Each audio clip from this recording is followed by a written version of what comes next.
देखले कुदरत रसूलुल्लाह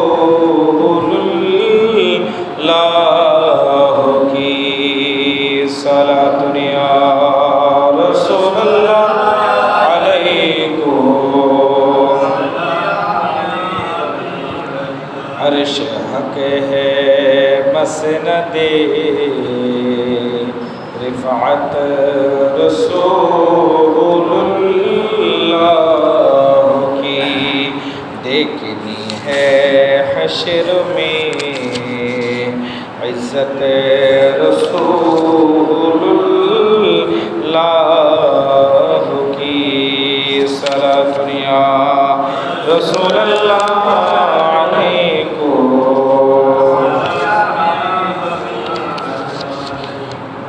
सुनरे मदीना बहु दूरे, सुनरे मदीना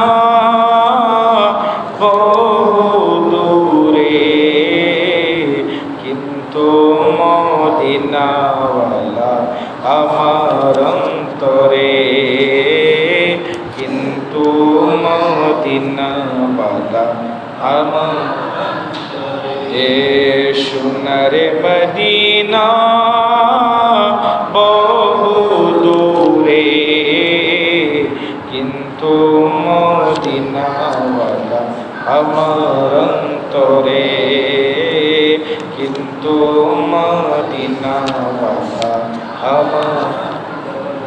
রাসূল তুমি শুনো গো মোদের ফরিয়াদ, চুমু খেতে বাড়িয়ে দাও নূরানি হাত, চুমু খেতে বাড়িয়ে দাও নূরানি হাত, আমার অন্তরে জোড়ে মদিনায় আছে রে, ওই মদিনায় কবে যাব মনে মানে না রে। সোনারে মদিনা বহু দূরে, কিন্তু মদিনাওয়ালা আমার অন্তরে, কিন্তু মদিনাওয়ালা আমার অন্তরে। সম্মানিত উপস্থিতি, মুসল্লিয়ান ইকরাম, রহমানি ওয়া রাহমাকুমুল্লাহ তাআলা, আসসালামু আলাইকুম ওয়া রাহমাতুল্লাহি ওয়া বারাকাতুহু। মহান আল্লাহর দরবারে লাখো কোটি শুকরিয়া জ্ঞাপন করছি যে আল্লাহ পাক রব্বুল আলামিন প্রত্যেক সপ্তাহের ন্যায় এই সপ্তাহ পবিত্র জুমার দিন পবিত্র জুমার নামাজ আদায়ের জন্য আমাদেরকে সুযোগ করে দিয়েছেন। সে রব্বুল আলামিনের শুকরিয়ার্থে একটিবার বলি আলহামদুলিল্লাহ। সাথে সাথে লাখো কোটি দুরূদ ও সালামের হাদিয়া নাজরানা পেশ করছি দয়াল নবী, কামলিওয়ালা নবী, দো জাহানের বাদশা নবী, রহমাতুল লিল আলামিন সরকার মুস্তাফা সাল্লাল্লাহু আলাইহি ওয়াসাল্লামের নূরানি কদম মোবারকে দয়াল নবী মদিনার জমিন থেকে আমাদের প্রত্যেকের দুরূদ ও সালামকে কবুল করে সকলে বলে আমিন। সাথে সাথে মাগফিরাত আর নাজাত কামনা করছি আমাদের যে সকল মুরব্বীরা আমাদেরকে ছেড়ে অন্ধকার কবরের বাসিন্দা হয়েছেন, আল্লাহ পাক রব্বুল আলামিন আজকের পবিত্র জুমার দিনের উসিলায় তাদের কবরগুলোকে জান্নাতের বাগান বানিয়ে দিক, সকল বলে আমিন। সম্মানিত হাজিরিন, দেখতে দেখতে আমাদের কাছ থেকে বিদায় নিচ্ছে পবিত্র মাহে রবিউল শরীফ, রবিউল আউয়াল মাস। এই মাস আমার নবীর বেলাদতের মাস, আমরা সকলে জানি। তো ধারাবাহিকতা যে আলোচনা গত সপ্তাহে আলোচনা করেছিলাম, হযরতে মা হালিমাতুস সাদিয়া রাদিয়াল্লাহু আনহার ঘরে আমার নবীজি সাল্লাল্লাহু আলাইহি ওয়াসাল্লাম দুধ পান করেছেন এবং সেখানে বড় হয়েছেন। সেখান থেকে রাসূল পাক সাল্লাল্লাহু আলাইহি ওয়াসাল্লাম ওনার দুধ ভাই ওনার সাথে যখন মাঠের মধ্যে ছাগল ছড়ানোর জন্য গেলেন, সেখানে ওনাকে বক্ষ বিদর্ণ করা হলো। কি করা হলো? বক্ষ বিদর্ণ করা হলো। অর্থাৎ ওনাকে আল্লাহ পাক রব্বুল আলামিনের স্পেশাল রহমতের কারণে ফেরেশতাদের মাধ্যমে আমার রাসূল পাক সাল্লাল্লাহু আলাইহি ওয়াসাল্লামের বক্ষ বিতরণ করলেন। সেখান থেকে শয়তানের জন্য যে রহমত ছিল সেটা আল্লাহ রব্বুল আলামিন ফেরেশতাদের মাধ্যমে ফেলে দিয়েছেন। এই ঘটনা দেখার পরে হযরতে হালিমাতুস সাদিয়া রাদিয়াল্লাহু আনহা এবং ওনার স্বামী হারেস রাদিয়াল্লাহু আনহু ওনারা চিন্তা করলেন যে এই সন্তানকে যদি আমরা আবারও আমাদের কাছে রাখি, হয়তোবা কোনো একটা বিপদ হতে পারে, আমরা ওনাকে ওনার আম্মা জানের কাছে ফিরিয়ে দেব। সুবহানাল্লাহ। ওনারা আবার কি করলেন? হযরতে মা আমেনা রাদিয়াল্লাহু আনহার কাছে আমার নবীকে নিয়ে গেলেন। নিয়ে যাওয়ার পরে হযরতে মা আমেনা রাদিয়াল্লাহু আনহা বলছেন, আপনারা তো আমার সন্তানকে আমার কাছে চাইলেন, আরও কিছুদিন আপনাদের কাছে রাখবেন, কিন্তু এত তাড়াতাড়ি নিয়ে আসলেন কেন? তখন মা হালিমাতুস সাদিয়া রাদিয়াল্লাহু আনহা বলছেন, আমরা দেখতে পেলাম উনি হঠাৎ করে আমার সন্তানের সাথে বের হলো। উনি মাঠের মধ্যে যখন গেল, হঠাৎ করে দুইজন ব্যক্তি আসমান থেকে এসে ওনার বক্ষকে বিতরণ করলেন। যে বলুন সুবহানাল্লাহ। তখন আমরা মনে করি যে হয়তোবা কোনো শয়তান, কোনো ইহুদি নাসারার দল ওনাকে হত্যা করতে এসেছে, হামলা করতে এসেছে, আমরা ওনার নিরাপত্তা দিতে পারবো না, তাই আমরা ওনাকে আপনার কাছে দিয়ে যেতে এসেছি। তখন মা আমেনা রাদিয়াল্লাহু আনহা বলছেন, আমার এই সন্তান এমন একজন সন্তান, যেই সন্তান আমি গর্ভে থাকা অবস্থায় আমাকে আল্লাহর নবীগণ সুসংবাদ দিয়েছেন। সুবহানাল্লাহ। এবং ফেরেশতাগণ আমাকে সুসংবাদ দিয়েছেন আপনার গর্ভ দিয়ে একজন নবীর আগমন হবে। সুবহানাল্লাহ। তখন মা আমেনা রাদিয়াল্লাহু আনহা বলছেন, আমার সন্তানকে কোনো শয়তান স্পর্শ করতে পারবে না, কোনো ইহুদিরাও স্পর্শ করতে পারবে না। সুবহানাল্লাহ। সালাতু ইয়া রাসূলুল্লাহ আলাইকুম, সালামু ইয়া হাবিবাল্লাহ আলাইকুম। এই বক্ষ বিতরণের মাধ্যমে হাদিসে পাকের মধ্যে এক এক রাওয়ায়াতের মধ্যে এক এক রকম রয়েছে। কোনো রাওয়ায়াতে রয়েছে রাসূল পাক সাল্লাল্লাহু আলাইহি ওয়াসাল্লামকে 3 বার করেছেন বক্ষ বিতরণ, আবার কোনো রাওয়ায়াতে আছে 4 বার, কোনো রাওয়ায়াতে আছে 5 বার। সবচেয়ে বিশুদ্ধ রাওয়ায়াত হচ্ছে রাসূল পাক সাল্লাল্লাহু আলাইহি ওয়াসাল্লামকে 3 বার বক্ষ বিতরণ করা হয়েছে। এবং রাসূল পাক সাল্লাল্লাহু আলাইহি ওয়াসাল্লামের বক্ষ যখন বিতরণ করা হলো, সেখানে আল্লাহ পাক রব্বুল আলামিন রাসূল পাক সাল্লাল্লাহু আলাইহি ওয়াসাল্লামের কলব মুবারকের মধ্যে মোহর নবুয়ত লাগিয়ে দিয়েছেন। জোরে বলুন সুবহানাল্লাহ। এবং সেখানে এমনভাবে যে মোহর লাগিয়েছে, ওই মোহরের মাধ্যমে আমার নবীর মাধ্যমে আল্লাহ পাক রব্বুল আলামিন রিসালাতের সমাপ্ত করে দিলেন। জোরে বলুন সুবহানাল্লাহ। এখান থেকে আল্লাহ পাক রব্বুল আলামিন ঘোষণা দিচ্ছেন, আমার নবী হচ্ছে খাতামুন নবীন। রাসূল পাক সাল্লাল্লাহু আলাইহি ওয়াসাল্লাম বলছেন, আনা খাতামুন নবীন লা নবিয়্যা বাদি, আমি হচ্ছি শেষ নবী, আমার পরে আর কোনো নবী আসবে না। অন্য হাদিসের পাকের মধ্যে রাসূল পাক সাল্লাল্লাহু আলাইহি ওয়াসাল্লাম ইরশাদ করছেন, আমার পরে যদি কোনো নবী আসতো তাহলে হযরতে ফারুক আযম রাদিয়াল্লাহু আনহু নবী হতেন। জোরে বলুন সুবহানাল্লাহ। রাসূল পাক সাল্লাল্লাহু আলাইহি ওয়াসাল্লামকে কলবের মধ্যে আল্লাহ পাক রব্বুল আলামিন মোহরের নবুয়তের রিসালাতের যে সিল মুবারক, সে সিল মুবারক রাসূল পাক সাল্লাল্লাহু আলাইহি ওয়াসাল্লামের কলব মুবারকের মধ্যে আল্লাহ পাক রব্বুল আলামিন ফেরেশতাদের মাধ্যমে লাগিয়ে দিলেন। এভাবে করে রাসূল পাক সাল্লাল্লাহু আলাইহি ওয়াসাল্লামকে আল্লাহ পাক রব্বুল আলামিন যে মোহরে নবুয়ত দিয়েছেন, এই মোহরে নবুয়তের আলোচনা হযরতে ইমাম বুখারী রাহমাতুল্লাহ আলাইহি উনি বর্ণনা করেন। এই হাদিসখানা মুসলিম শরীফের মধ্যে এসেছে। রাসূল পাক সাল্লাল্লাহু আলাইহি ওয়াসাল্লামের দুই কাঁধ মোবারকের মধ্যে আল্লাহ পাক রব্বুল আলামিন মোহরে নবুয়ত লিখে দিয়েছেন।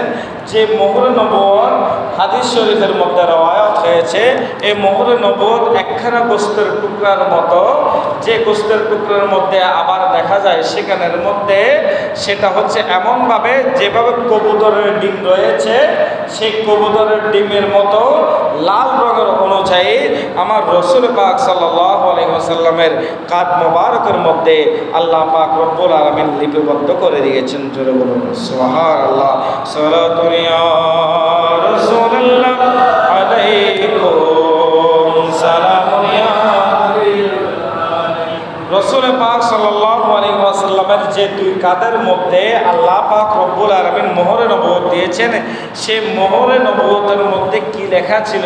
তখন সেখানে লেখা ছিল, এক হাদিসের মধ্যে বলছেন, লা ইলাহা ইল্লাল্লাহু মুহাম্মাদুর রাসূলুল্লাহ সাল্লাল্লাহু আলাইহি ওয়াসাল্লাম। জোরে বলেন সুবহানাল্লাহ।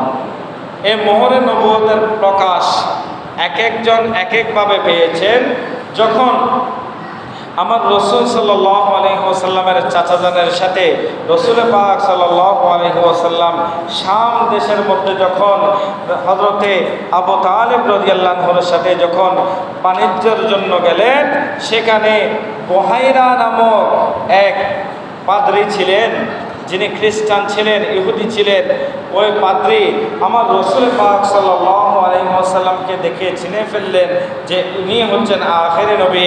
তিনি আমার নবীর চোখের দিকে তাকালেন, চোখের দিকে তাকানোর পরে এবং আমার নবীর দিকে তাকালেন, দেখতে পেলেন আমার নবী যে রাস্তা দিয়ে হাঁটছেন, ওই রাস্তা দিয়ে আমার নবীর মাথার উপরে একখানা মেঘের ছায়া আমার নবীকে মেঘ দিয়ে ছায়া দিচ্ছে। জোরে বলুন সুবহানাল্লাহ। এবং তিনি যে রাস্তা দিয়ে যাচ্ছেন, রাস্তার গাছপালাগুলো আমার নবীকে সিজদারত হয়ে গেছেন। জোরে বলুন সুবহানাল্লাহ। এবং সে বুহাইরা আমার নবীর চাচাজানকে ডেকে বললেন, এই সন্তানকে। তখন তিনি বললেন, উনি আমার ভাতিজা। তখন তিনি বললেন, আমাকে একটু সময় দিন, আমি একটু ওনাকে দেখতে চাই। তখন বুহাইরা আমার নবীকে বসালেন, বসিয়ে তিনি ওনার কাঁধ মোবারক খুললেন। কাঁধ মোবারকের মধ্যে জামা খুলে সেখানে হাত দিয়ে দেখলেন আমার রসুলের দুই কাঁধের মধ্যে আল্লাহ পাক রব্বুল আলামিন মোহরে নবুয়ত লাগিয়ে দিয়েছেন। জোরে বলুন সুবহানাল্লাহ।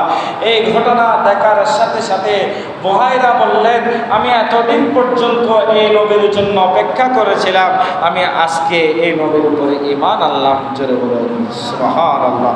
সালাতুন ইয়া রাসূলুল্লাহ আলাইকুম সালামুন ইয়া।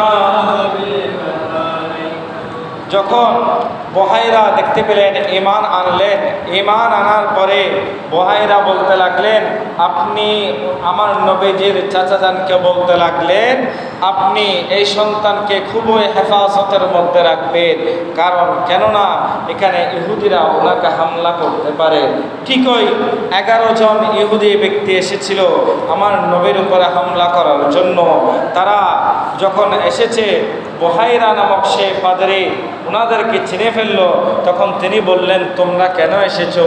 তখন তারা বলতে লাগলেন যে আমরা শুনেছি মুহাম্মদ নামে যে ব্যক্তি আসবে, আখেরি নবী আসবে, ওনার আস্তে আস্তে এখন ওনার সকল ক্ষমতার যে অধিকারী উনি, ওনার এগুলো আস্তে আস্তে প্রকাশ হবে, মুহাম্মদের প্রকাশ হবে।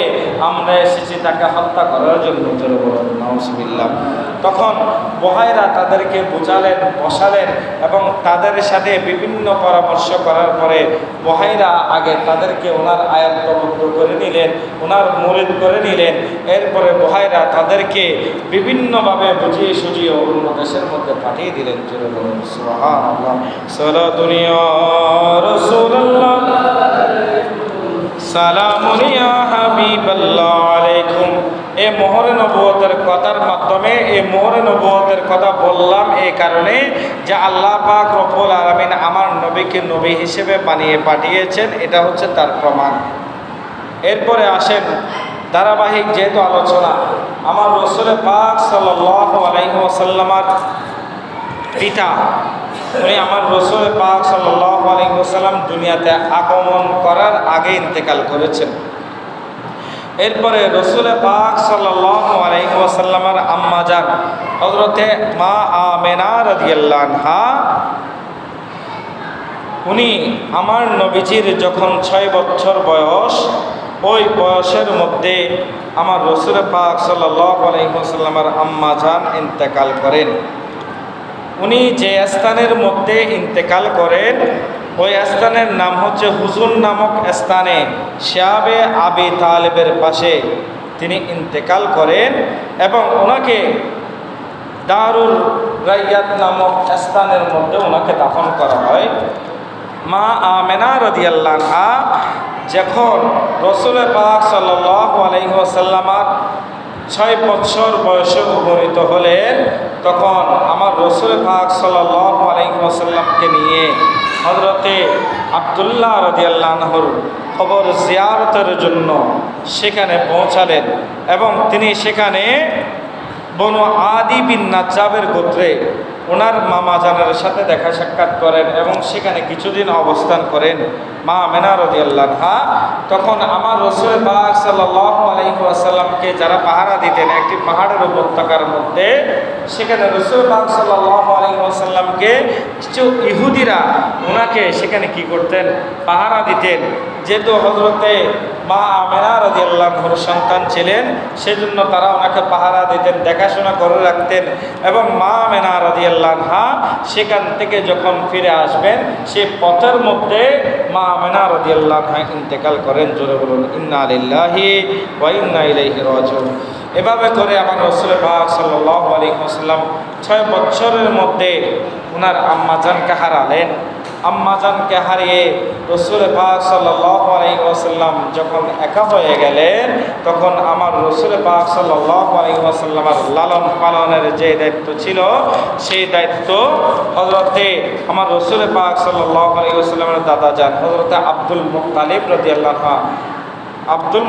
রাদিয়াল্লাহু আনহু উনি আমার রাসূল পাক সাল্লাল্লাহু আলাইহি ওয়াসাল্লামের লালন পালনের দায়িত্ব নেয় এবং রাসূল পাক সাল্লাল্লাহু আলাইহি ওয়াসাল্লামকে লালন পালন করানোর জন্য দায়িত্ব নিয়েছেন হযরতে উম্মে আইমান রাদিয়াল্লাহু আনহা। রাসূল পাক সাল্লাল্লাহু আলাইহি ওয়াসাল্লাম বলছেন, আমার নবীজি সাল্লাল্লাহু আলাইহি ওয়াসাল্লাম বলছেন যে আমি নবী যখন আমার আম্মা জানকে হারিয়ে ফেলি, তখন আমি নবীর দায়িত্ব আমার আম্মা জান হযরতে উম্মা আইমান রাদিয়াল্লাহু আনহা উনি আমার দায়িত্ব পালন করেন। জোরে বলুন সুবহানাল্লাহ। সালাতু ইয়া রাসূলুল্লাহ আলাইকুম সালামুন ইয়া। এবার আসেন, মূল ঘটনা হচ্ছে অনেকেই বলে আমার নবীজির বাবা মা ইন্তেকাল করেছেন, ওনারা বেঈমান হয়ে মৃত্যুবরণ করেছেন। জোরে বলুন নাউজুবিল্লাহ। আল্লাহ পাক রব্বুল আলামিন হযরতে আদম আলাইহিস সালাতু ওয়াস সালাম থেকে শুরু করে আমার নবী পর্যন্ত যতজন নবী রাসূলদেরকে পাঠিয়েছেন, প্রত্যেকের যে পরিবার রয়েছে তাদেরকে ঈমানদারের মাধ্যমে, আল্লাহর মনোনীত ব্যক্তিদের মাধ্যমে রাসূল পাক সাল্লাল্লাহু আলাইহি ওয়াসাল্লাম থেকে শুরু করে একেবারে হযরত আদম আলাইহিস সালাতু ওয়াস সালাম থেকে শুরু করে রাসূল পাক সাল্লাল্লাহু আলাইহি ওয়াসাল্লাম পর্যন্ত সকলকে আল্লাহ রাব্বুল আলামিন পাঠিয়েছেন ঈমানদার বংশের মাধ্যমে। জোরে বলুন সুবহানাল্লাহ। সালাতু ইয়া রাসূলুল্লাহ আলাইকুম সালামুন ইয়া। তো ঠিক এইভাবে রাসূল পাক সাল্লাল্লাহু আলাইহি ওয়াসাল্লাম যদি আমাদেরকে উম্মতদেরকে যদি রাসূল পাক সাল্লাল্লাহু আলাইহি ওয়াসাল্লাম সুপারিশ করতে পারে, আমরা যে আমার নবীকে পেয়েছি, নবীকে আমরা সালাম দেখে দিই না? সালাম দেখে দিই না? নবীকে আমরা নামাজের মধ্যে সালাম দিই না? অনেকে কথা বলে না, সালাম দেখি না। তাশাহুদের মধ্যে আত-তাহিয়াতু লিল্লাহি ওয়াস সালাওয়াতু ওয়াত তাইয়্যিবাতু আসসালামু আলাইকা আইয়ুহান নাবিয়্যু বলে সালাম দেখে দিই না। তাহলে এই নামাজের মধ্যে যে সালাম খানা দেওয়া হয় আমার নবীকে, আলোচনা অন্যদিকে চলে আসছে, এখান থেকে আসছি।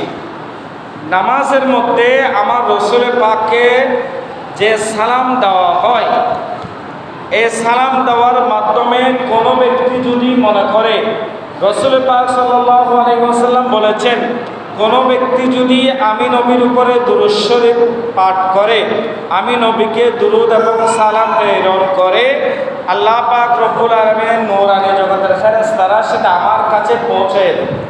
কি করেন? আমার কাছে পৌঁছে দেন। জোরে বলুন না সুবহানাল্লাহ। এটা ফেরেশতাদের মাধ্যমে আল্লাহ আমার নবীজির কদমে মোবারকে পাঠিয়ে দেন, সেটা আমার নবীজির নিজের কাছে রাখেন। এবং সেটা আমরা স্বাভাবিকভাবে যখন নবীকে সালাম দিই, নবীর উপরে দুরূদ পড়ি, তখন সেটা ফেরেশতারা পৌঁছায় দেন।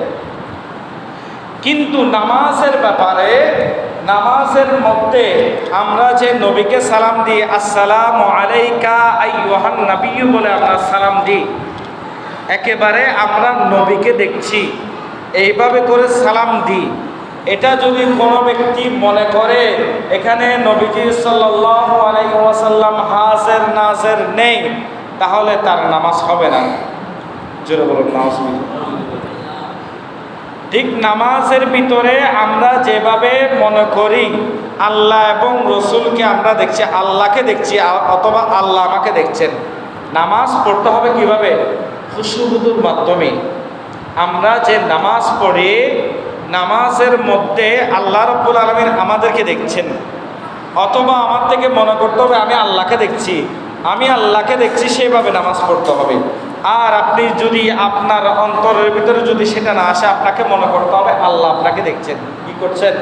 আল্লাহ আপনাকে দেখছেন। ঠিক সেইভাবে আসসালামু আলাইকা আইয়ুহান নাবিয়্যু যখন বলবেন, তখন আপনার থেকে মাথায় রাখতে হবে আমার নবীজি আমার সামনে আছেন, আমি নবীকে দেখে দেখে সালাম দিচ্ছি। জোরে বলুন সুবহানাল্লাহ। সালাতুন ইয়া রাসূলুল্লাহ, সালামুন ইয়া হাবিবাল্লাহ আলাইকুম। নবীজি সাল্লাল্লাহু আলাইহি ওয়াসাল্লামের উপর আমরা দুরূদ শরীফ পড়ি, কারণ আমরা জানি নবীজি জিন্দা। নবীজি কি? জিন্দা। দুনিয়া থেকে কোনো মানুষ যদি মারা যায়, কোনো ব্যক্তি যদি মারা যায়, তখন সেই ব্যক্তি যতক্ষণ পর্যন্ত তাকে দাফন করা না হয়, ততক্ষণ পর্যন্ত সেই ব্যক্তি কি থাকে? মৃত অবস্থায় থাকে। আমরা তাকে বলি কি? লাশ। যখন মানুষ তাকে দাফন করার সাথে সাথে 40 কদম পার হয়ে যায়, তখন তার ভিতরে কি হয়ে যায়? রূহ চলে আসে। সেই রূহকে সওয়াল জবাব করা হয়, প্রশ্ন করা হয়, সেই রূহকে জিন্দা করা হয়। আল্লাহর হুকুমে সেই রূহ কি হয়ে যায়? জিন্দা হয়ে যায়। তাহলে সাধারণ মানুষ যদি কবরের মধ্যে যদি সাধারণ মানুষ জিন্দা থাকে, তাহলে আমার নবী কি মরা? বলেন না, নবীও জিন্দা। এবার আসেন আসল প্রশ্ন। তো নবীজি সাল্লাল্লাহু আলাইহি ওয়াসাল্লাম কবরের মধ্যে যখন আমাদেরকে রাখা হয়, যখন আমাদেরকে কবরের মধ্যে রাখা হয়, বিসমিল্লাহি ওয়া আলা মিল্লাতে রাসূলিল্লাহ সাল্লাল্লাহু আলাইহি ওয়াসাল্লাম, আমাদেরকে আল্লাহ এবং রসুলের মিল্লাতের মধ্যে কি করা দেওয়া হলো? শোয়াইয়ে দেওয়া হলো। এখন কবরের মধ্যে 3টা প্রশ্ন করা হয়। কয়টা প্রশ্ন? তিনটা প্রশ্ন করা হয়। একটা মান রব্বুকা মান দীনুকা, আরেকটা হচ্ছে কি মান হুয়া ফি হাক্কা হাযা রাজুল বলা হয়। এই অনেকে মনে করে এই প্রশ্ন করা হয় মান নবিয়্যুকা, এটা বলা হয়, কিন্তু এটা বলা হয় না। আপনাকে সোজা বাংলা কথায় বুঝিয়ে দিচ্ছি। কবরের মধ্যে রাসূল পাক সাল্লাল্লাহু আলাইহি ওয়াসাল্লাম হাজির হবেন। হাজির হওয়ার পরে রাসূল পাক সাল্লাল্লাহু আলাইহি ওয়াসাল্লাম দাঁড়াবেন। যারা আমার নবীকে দুনিয়াতে ভালোবাসতো, নবীকে পছন্দ করত, নবীকে নিজের জানের চাইতে বেশি ভালোবাসতো, তারা দেখে আমার নবীকে দেখে খুশি হয়ে যাবেন। জোরে বলুন সুবহানাল্লাহ। তারা আমার নবীকে দেখে চিনে যাবে এবং আমার নবীও তাদেরকে দেখে চিনে যাবে, তাদের জন্য সুপারিশ করবে। ফেরেশতারা প্রশ্ন করবে, রাসূল পাক সাল্লাল্লাহু আলাইহি ওয়াসাল্লাম দাঁড়িয়ে থাকবেন এবং দাঁড়িয়ে থাকার পরে রাসূল পাক সাল্লাল্লাহু আলাইহি ওয়াসাল্লামকে বলবেন ওই ব্যক্তি যে ব্যক্তি দাঁড়ানো ছিল বলবেন, ওই যে ব্যক্তি মৃত ছিল ওনাকে জিজ্ঞেস করবেন যে এই যে দাঁড়িয়ে থাকা ব্যক্তিটির সম্পর্কে তুমি কি জানো? তখন যারা আশিকে রসুল, যারা নবীকে ভালোবাসতো, তারা বলবেন ইনি হচ্ছেন আমার কলিজার টুকরা নবী। সুবহানাল্লাহ। কথা বোঝাতে চেয়েছিলাম। এবং রসুল পাক সাল্লাল্লাহু আলাইহি ওয়াসাল্লাম বলছেন, আমার উম্মতের জন্য আমি নবী সুপারিশ করব। হাসরের ময়দানে আমাদেরকে সুপারিশ করবেন, শাফায়াত দিবেন কে? জোরে বলুন না, শাফায়াত দিবেন কে? রসুল পাক সাল্লাল্লাহু আলাইহি ওয়াসাল্লাম। তো যাকে আল্লাহ রাব্বুল আলামিন দুনিয়ার জমিনের মধ্যে নবী হিসেবে পাঠিয়েছেন, কি হিসেবে পাঠিয়েছেন? নবী হিসেবে পাঠিয়েছেন, তাহলে সেই নবীর পিতামাতা কি কোনোদিন অমুসলিম হতে পারে? প্রশ্ন আসে না? কোনোদিন অমুসলিম হতে পারে? এক হাদিসের মধ্যে, যদিও এই হাদিসের সনদ কানা দুর্বল, কিন্তু এই হাদিসের মধ্যে রসুল পাক সাল্লাল্লাহু আলাইহি ওয়াসাল্লাম বলছেন, উনি কবরস্থানের মধ্যে দাঁড়ালেন, কবরের পাশে দাঁড়িয়ে ওনার আম্মা জানের জন্য, ওনার পিতার জন্য দোয়া করতে লাগলেন। এবং দোয়া করার এক পর্যায়ে রসুল পাক সাল্লাল্লাহু আলাইহি ওয়াসাল্লাম আল্লাহর দরবারে ফরিয়াদ করলেন, আল্লাহ, আমার পিতা আমার জন্মের আগেই চলে গিয়েছেন এবং আমার আম্মা জান, আমার বয়স যখন 6 বছর উনি ইন্তেকাল করেছেন, তখন তো আমি নবুয়ত পাই নাই। ওগো আল্লাহ, তাদেরকে ঈমানদার করার জন্য একটা সুযোগ করে দেন। তখন আল্লাহ পাক রব্বুল আলামিনের নির্দেশে ওনাদেরকে আবার জিন্দা করা হলো। সুবহানাল্লাহ। এবং রাসূল পাক সাল্লাল্লাহু আলাইহি ওয়াসাল্লাম ওনাদেরকে কালিমা পড়িয়ে দিলেন এবং ওনাদেরকে আবার দাফন করলেন। সুবহানাল্লাহ। সালাতুন ইয়া রাসূলুল্লাহ, সালামুন ইয়া হাবিবাল্লাহ আলাইকুম। রসুল পাক সাল্লাল্লাহু আলাইহি ওয়াসাল্লাম ওনার পিতামাতার জন্য কি করেছেন? জোরে বলুন না, কি করেছেন? দোয়া করেছেন কিনা? কবর জিয়ারত করেছেন কিনা? এখান থেকে কবর জিয়ারতের দলিল নেন। রসুল পাক সাল্লাল্লাহু আলাইহি ওয়াসাল্লাম কবর জিয়ারত করতে বলেছেন, কারণ কেননা কবর যখন তোমরা জিয়ারত করবা, তখন তোমাদের অন্তরের মধ্যে কি হবে? আল্লাহ এবং রসুলের ভয় প্রবেশ করবে, তোমাদের অন্তরের মধ্যে আখিরাতের ভয় প্রবেশ করবে। জোরে বলুন সুবহানাল্লাহ। তুমি যে কবরের সামনে দাঁড়িয়ে আছো, সেই কবরের মধ্যে তোমার মতো একজন ব্যক্তি সেখানে দাফন হয়েছে, উনিও তোমার মতো দুনিয়াতে ছিল, উনিও দুনিয়াদারি করেছেন, উনিও সব কিছু করেছেন। আজকে পরিবার পরিজন ছেড়ে উনি কবরের মধ্যে চলে গিয়েছেন। তুমি যখন কবর জিয়ারত করবা, ওই কবর জিয়ারতের মাধ্যমে তোমার কি হবে? তোমার ভিতরে চিন্তা আসবে, ভাবনা আসবে, হায় হায়, একদিন উনি যেভাবে চলে গিয়েছেন একদিন আমাকেও চলে যেতে হবে। সেজন্য রসুল পাক সাল্লাল্লাহু আলাইহি ওয়াসাল্লাম বলছেন, তোমরা, আমি ইসলামের প্রথম যুগের মধ্যে বলেছিলাম তোমরা কবর জিয়ারত করিও না, এবং রসুল পাক সাল্লাল্লাহু আলাইহি ওয়াসাল্লাম বলছেন, আমি এখন ঘোষণা দিচ্ছি তোমরা কবর জিয়ারত করো। কবর জিয়ারতের মাধ্যমে তোমাদের আখিরাতের প্রতি স্মরণ হবে। জোরে বলুন সুবহানাল্লাহ। তাহলে কবর জিয়ারত করা যাবে কি যাবে না? যাবে কি যাবে না? জিয়ারত করবেন তো সবাই? কবর জিয়ারত করবেন, বেশি বেশি কবর জিয়ারত করবেন। কবর জিয়ারতের মাধ্যমে কি হবে? আপনার উপরে আল্লাহর রহমত বর্ষণ হবে, আপনার যে আপনিও মারা যাবেন সেটারও চিন্তা ভাবনা হবে, এবং যার জন্য কবর জিয়ারত করছেন উনিও কিছু সওয়াব পাবে। জোরে বলুন সুবহানাল্লাহ। সালাতুন ইয়া রাসূলুল্লাহ আলাইকুম, সালামুন ইয়া হাবিবাল্লাহ আলাইকুম। প্যারা হাজিরিন, আমাদের মধ্যে দেখা যায় অনেকেই আছে, এটা যেহেতু কবর জিয়ারত নিয়ে এসেছে সেজন্য বলছি, কিছু ব্যক্তি আছে যারা মৃত ব্যক্তিদেরকে গালি দেয়, দেয় না? অনেক সময় মৃত ব্যক্তিদেরকে গালি দেয়। এই মৃত ব্যক্তিদেরকে গালি দেওয়ার ব্যাপারে রসুল পাক সাল্লাল্লাহু আলাইহি ওয়াসাল্লামের পক্ষ থেকে একখানা হাদিস মোবারক আন আয়েশা রাদিয়াল্লাহু আনহা আন্না নবী সাল্লাল্লাহু আলাইহি ওয়াসাল্লাম قال লা তাসুবুল আমওয়াত ফাইন্নাহুম ক্বাদ আফতাউ ইলা মা কদ্দামু। জোরে বলুন সুবহানাল্লাহ।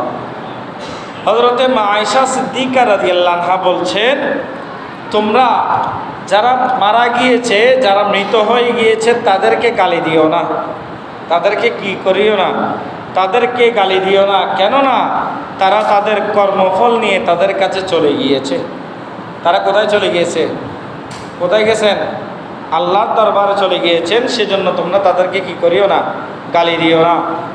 একই হাদিস হযরতে ফারুক আযম রাদিয়াল্লাহু আনহু মিনা পাহাড়ের উপরে যারা হজে গিয়েছেন তারা দেখেছেন মিনা পাহাড়, সেই মিনা পাহাড়ের উপরে দাঁড়িয়ে তিনি বলেছেন, হযরতে ফারুক আযম রাদিয়াল্লাহু আনহু বলছেন, তোমরা মৃতদেরকে গালি দিও না। কারণ কেননা মৃতদেরকে গালি দিলে যেভাবে করে জীবিত মানুষদেরকে গালি দিলে, সাধারণ আপনাকে কেউ যদি গালি দেয় তখন আপনার খারাপ লাগে না? খারাপ লাগে কি লাগে না? অবশ্যই খারাপ লাগে। ঠিক তদ্রূপভাবে কোনো ব্যক্তি যদি মৃতদেরকে গালি দেয় তাদের থেকেও ঠিক সেভাবে কি লাগে? খারাপ লাগে। কিন্তু আজকে দুঃখের বিষয়, আফসোসের বিষয়, একদল তৌহিদি জনতা, তারা কি তৌহিদি জনতা, তারা কিভাবে তাদের স্পর্ধা হয়, একটা মৃত ব্যক্তিকে কবরের মধ্যে থেকে তুলে তার উপর অত্যাচার করে আবার আগুনের মধ্যে পড়িয়ে দিয়েছে। জোরে বলুন নাউজুবিল্লাহ।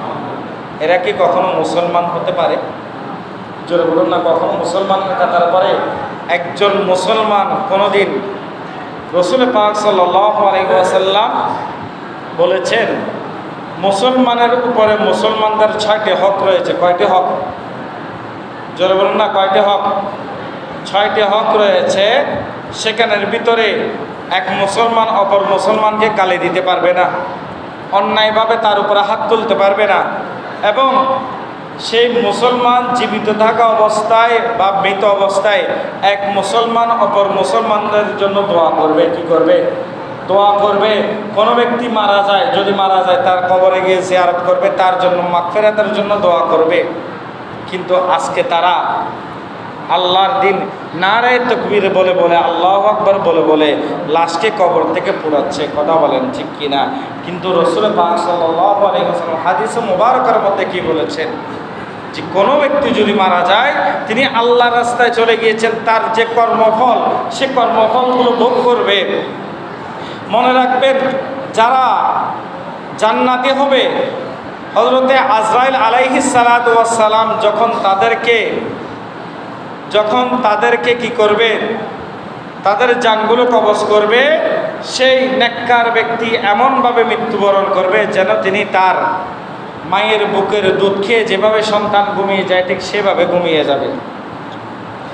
আর কোনো ব্যক্তি যদি বদকার হয়, তার জানকে এমনভাবে কবজ করবে, সেই ব্যক্তি সর্বপ্রথম আজরাইল আলাইহিস সালাতু ওয়াস সালামের সূরত দেখে সে ব্যক্তি ভয়ে অনেক ভয়ার্ত হয়ে যাবে, অনেক কষ্ট পাবে, তার মৃত্যু অনেক কষ্ট হবে।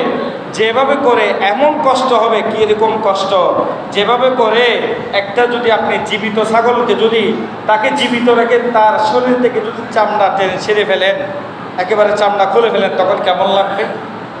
অনেক খারাপ লাগবে না? ঠিক তার চাইতেও অধিক কষ্ট হবে একজন বদকার মানুষ মারা গেলে।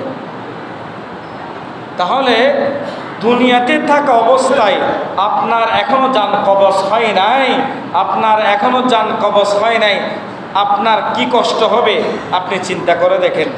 জান কবজ হয় নাই, তাহলে উনি বদকার ব্যক্তি ছিল, ওনার এমন কষ্ট হবে।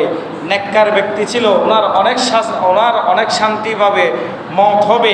দুনিয়াতে থাকা অবস্থায় কষ্ট পাবে। এবার চিন্তা করে দেখেন কবরে গেলে কোন অবস্থা হবে, ঠিক কিনা? কবরে গেলে কোন অবস্থা হবে সেটা একমাত্র আল্লাহ এবং তার রাসূল জানেন।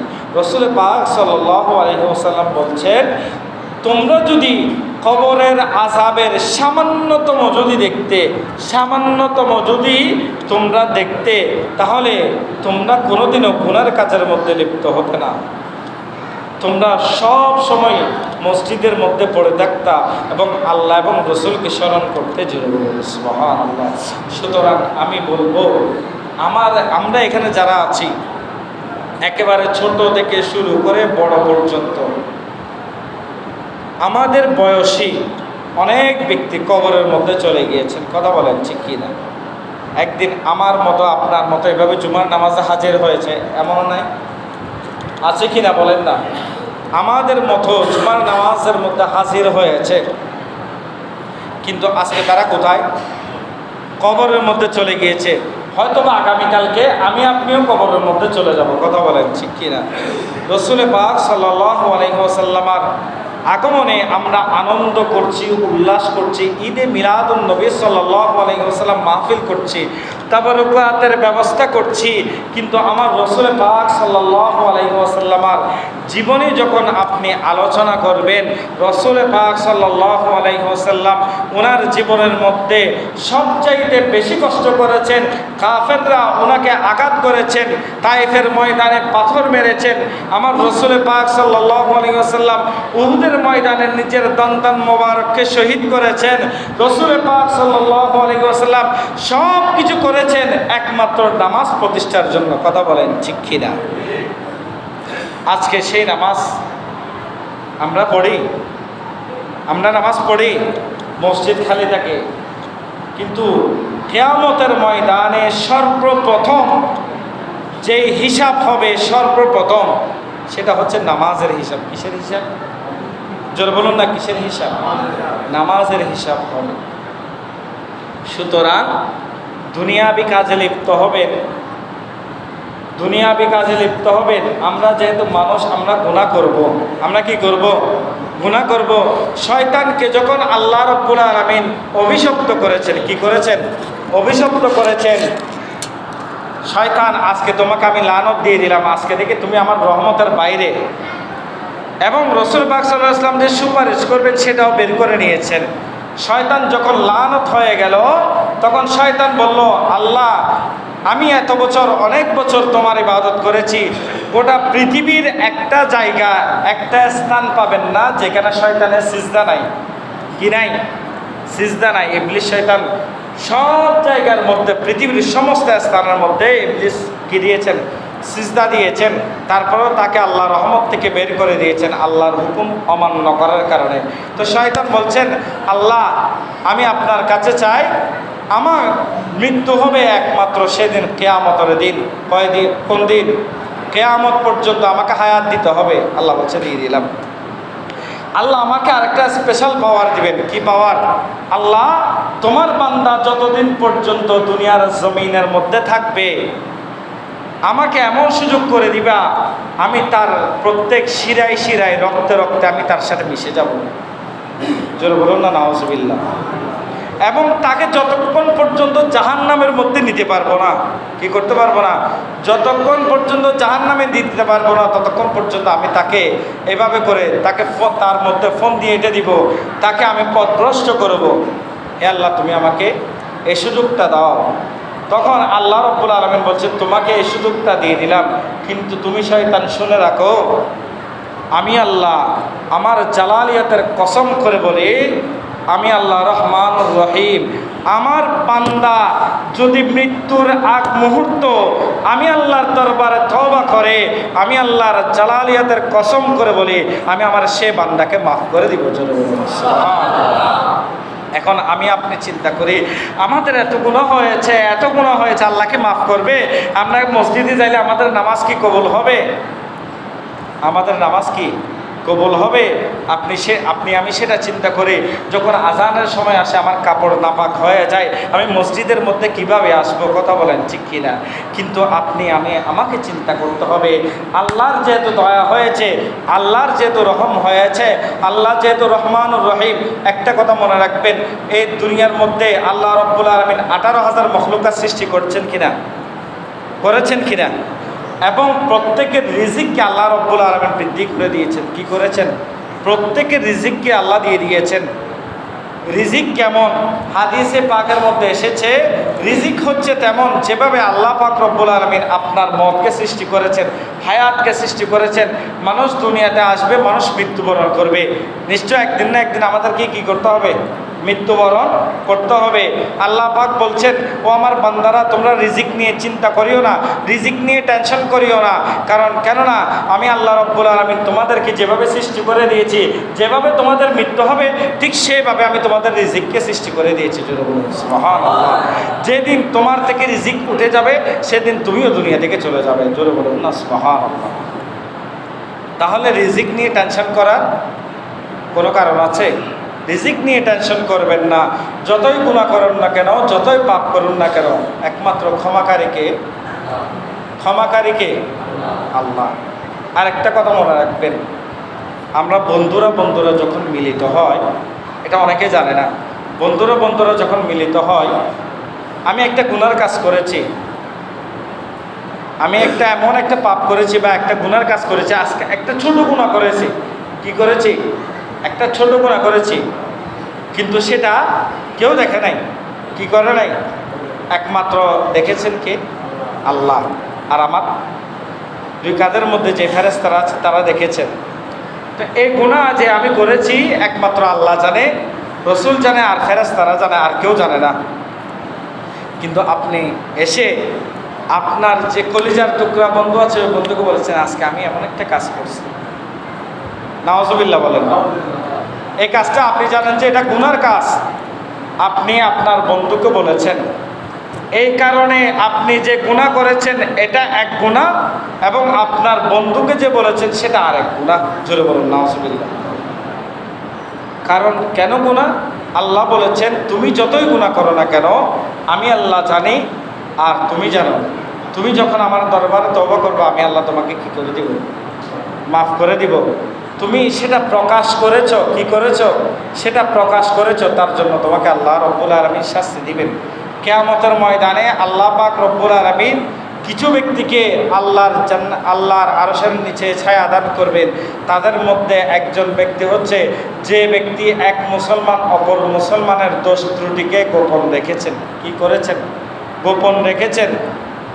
সুতরাং কোনো ব্যক্তি একটা অপরাধ করেছে সেটা আপনি জানেন, সেটা আপনি যদি গোপন রাখেন, হাসরের ময়দানে আল্লাহ রাব্বুল আলামিন আপনার গুনাহগুলোকে গোপন রাখবেন। জোরে বলুন সুবহানাল্লাহ। সুতরাং গুনাহ করে কারো কাছে প্রকাশ করবেন না, গুনাহ করে একমাত্র আল্লাহর দরবারে তওবা করবেন। একমাত্র আপনি জানেন আর আপনার আল্লাহ জানেন। আর একটা কথা বলে দিই, কোনো ব্যক্তি যদি পুরাতন কোনো গুনাহ করে, এক ব্যক্তি আজ থেকে 10 বছর আগে সে একটা বড় গুনাহ করেছে, এখন আমরা হয়তোবা কথায় কথা বলতে পারি সে কেমন বলে আমি জানি, সে এরকম করেছে, কথা বলে ঠিক কিনা? বলে কি বলে না? আল্লাহর ওয়াস্তে এই কথা কখনো বলবেন না। কারণ কেননা সে ব্যক্তি যদি ওই গুনাহ করার পরে সাথে সাথে যদি আল্লাহর দরবারে তওবা করে, আল্লাহ রাব্বুল আলামিন তাকে মাফ করে দিবেন। কি করে দিবেন? মাফ করে দিবেন। এখন সেই ব্যক্তি তো মাফ হয়ে গেল, আপনি তার গুনাহগুলোকে যে পুনরায় বিবেচনা করেছেন, সেজন্য আল্লাহ রাব্বুল আলামিন সে যে গুনাহগুলো করেছে সেগুলো আপনার আমলনামার উপরে তুলে দিবেন। আল্লাহ পাক রব্বুল আলামিন আমাদের প্রত্যেকের আসা যাওয়া হাজিরিকে কবুল আর মঞ্জুর করে সকলে বলে আমিন, এবং সকলকে 5 ওয়াক্ত নামাজ আদায় করার তৌফিক নসিব করে সকলে বলে আমিন। শুধু মিলাদুন নবী করলে হবে না, তওবার খাইলে হবে না, নামাজও কি করতে হবে? পড়তে হবে। রাসূল পাক সাল্লাল্লাহু আলাইহি ওয়াসাল্লাম বলছেন, সবচাইতে বড় জিহাদ হচ্ছে যে ব্যক্তি ফজরের নামাজ জামাত সহকারে আদায় করে, সেটা তার থেকে বড় জিহাদ আর কোনো কিছু হতে পারে না। সুবহানাল্লাহ। সুতরাং প্রত্যেকে একটু চেষ্টা করবেন নামাজ পড়ার জন্য। আল্লাহ পাক রব্বুল আলামিন আমাদের প্রত্যেককে কবুল করে সকলে বলে আমিন।